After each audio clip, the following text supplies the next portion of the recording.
Today I'll show you how to add the spectrum scan effect, a sleek and futuristic light sweep that gives your video a sci-fi feel.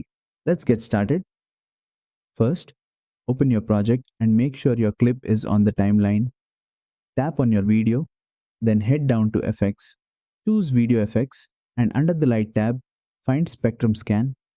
Once you apply it, you'll notice a glowing scan beam moving smoothly across your video. It instantly gives that high-tech or holographic vibe. Now, let's customize it. Tap on the effect to open its settings. Atmosphere controls the softness of the light. Increase it for a smooth cinematic glow. Intensity adjusts how bright the beam appears. Glow adds that extra shine and diffusion, making it pop visually. Speed determines how fast the scan moves across your frame. Range controls how far the scan travels from one side to the other. Experiment with these sliders until you get the perfect look for your edit. And that's it. You've added the spectrum scan effect in CapCut Mobile. This is a great way to make your videos look futuristic, dynamic, and eye-catching.